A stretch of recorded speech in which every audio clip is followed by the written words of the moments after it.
Thank you, Wycliffe. We have had a meeting with the Prime Cabinet Secretary and Cabinet Secretary for Foreign and Diaspora Affairs, my brother, Honorable Wycliffe Musalia Mudavadi, who led a team of government officials. This was in regard to my candidacy for the African Union Commission chairmanship. I wish to reiterate the obvious, that I am vying for a position in Africa, not in the government of the Republic of Kenya. But I need the endorsement of the government of Kenya for that African position. At this meeting, we exchanged notes on the state of the quest so far, the preparations from my side and the government side, and the next steps that require to be taken. The Honorable Prime Cabinet Secretary shared with me the situation and levels of preparation and commitment in the government. I have been very encouraged by the number of senior government officials offering to be part of this journey out of an understanding that we are in this as Kenya and not as partisan political parties. I appreciate the offer of support. I shared with the government team the situation and my levels of preparation from outside the government. I assured the team that on my own, I'm making every effort, tapping into my experience, relationships, and understanding of the continent to win the support of as many nations as I can. With committed and proper coordination between my team and the government, we should be able to clinch the seat. We agreed that coordination and synergy are going to be critical as we embark on the next critical steps that include the submission of my application. We therefore agreed on the need for efficiency, the need to cut bureaucracy, and unveil a well-oiled and flexible joint effort going forward. Like all campaigns, plans emerge and change suddenly. Demands arise and change suddenly, and we need to be able to respond to them as suddenly as they emerge.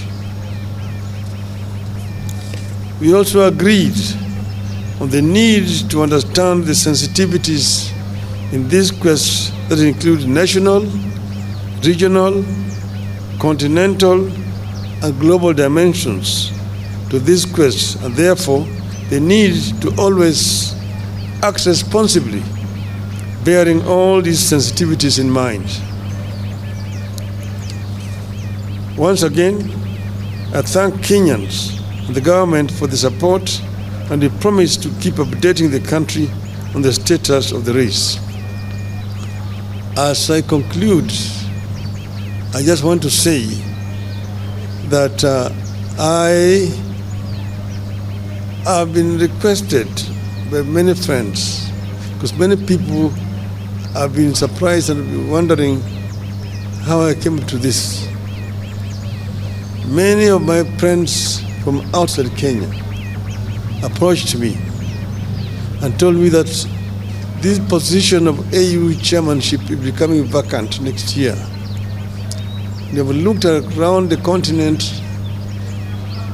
and feel that among the people who may offer themselves, you have the best credentials to take this organization forward.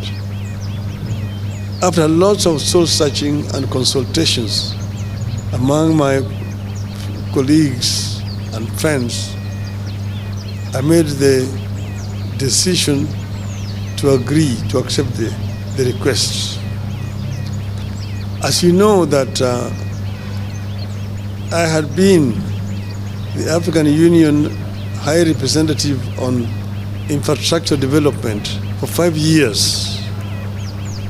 That position gave me an inside picture of what is happening in the AU, what the potentialities are in the AU, what are the challenges, and what are the weaknesses that they exist there. I believe that I have sufficient knowledge and experience to be able to move the AU forward. AU is an institution that was founded by the founding fathers of our nation. And their dream was an Africa that was united, an Africa that was cohesive, an Africa that was developed. The development of Africa can only be done by Africans. I am myself a Pan-Africanist and an Afro-optimist. Afro-optimists as opposed to Afro-pessimists. Afro-pessimists are the people who have given hope in Africa, say that Africa is a lost cause, it's a condemned continent. Afro-optimists are those who believe in the ability of the African people to develop Africa. That Africa, the richest continent on the planet Earth in terms of resources, is also the poorest in terms of development. This is the paradox that we want to solve. We want Africans to be able to take charge of Africa. We want to expand the communication and trade among the African people. I was telling my brother here that when I was a student in Europe in the 60s, it was a nightmare to travel across the continent of Africa, of Europe. In Europe, to move from one country to the other, you needed a visa.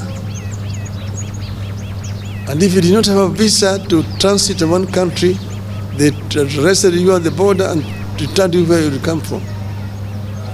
Today, you can travel across the whole of Europe, the Schengen visa. You want to enter somewhere and you can go to all parts of Europe. Yet in Africa, you still have a problem. Aliko Dangote, one of the most prominent African businessmen, was saying just the other day that he needs 35 visas to travel across the continent of Africa. His French counterpart, who is his competitor, does not need, using a French passport. With a Nigerian passport, you need 35 visas to travel on the continent of Africa. You ask yourself, why? Why can you not have one African visa? It can be done. We can connect the whole of this continent. And that's why I've been talking of the story of African lion. That the African lion must wake up now and claim the 21st century as the African century. Thank you, ladies and gentlemen.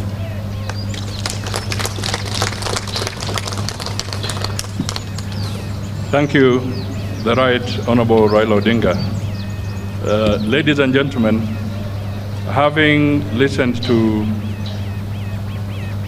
Baba, I now wish to make the following concluding remarks.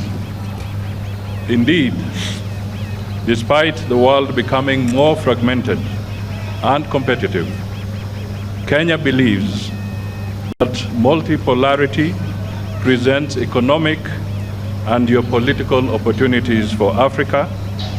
Therefore, a whole of AU strategic approach to the emerging world will enable member states to project a common voice on global matters of consequence and enhance Africa's bargaining power for mutual benefit. And indeed, the Right Honorable Raila has summed this up. Therefore, for the continent to speak and act as one, the African Union Commission Chair the African Union will have to be more proactive and strategic in overcoming the persistent challenges that beset the African Union, namely funding shortages, logistical inadequacies, and the cyclic nature of conflicts. Additionally, the AU continues to grapple with cases of political instability and economic intricacies, weak international influence, and undue external influence, driven by a new Cold War in the continent. As a continent, we therefore need to focus on dimensions that promote our unity and enhance sustainable development for the citizens of Africa. This will include infrastructural connectivity, and he has spoken briefly to that aspect from his previous assignment, reduction in costs of doing business in the continent, accelerating the realization of the visa-free program, and promoting a common language for Africa. Also important is environmental protection of the climate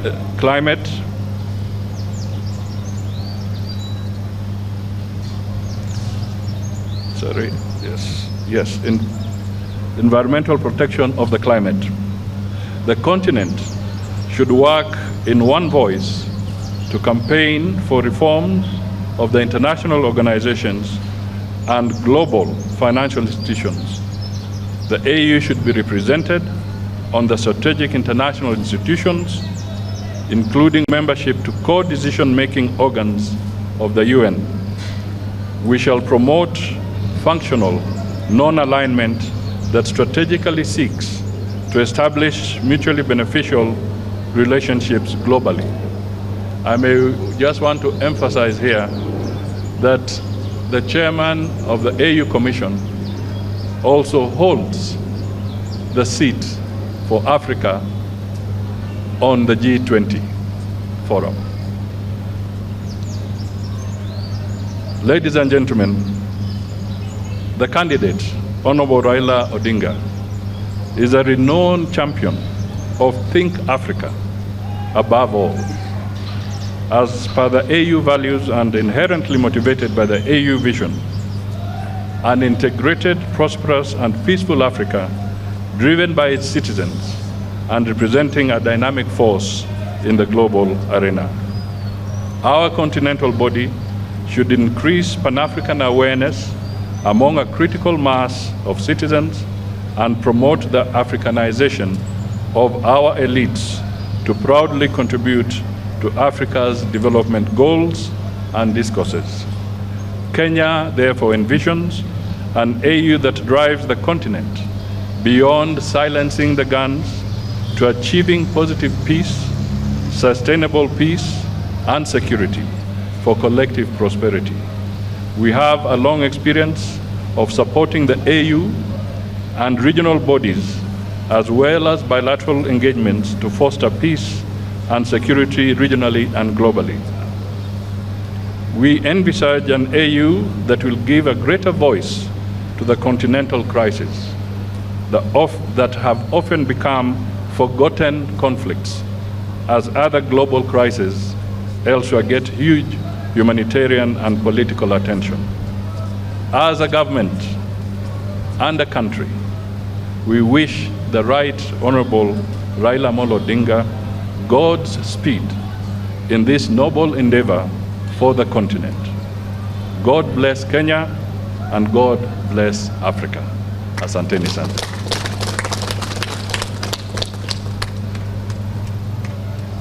Asante sana. There could be just a few questions. Thank you, Excellency. We'll have a few questions. We have Brenda, step forward.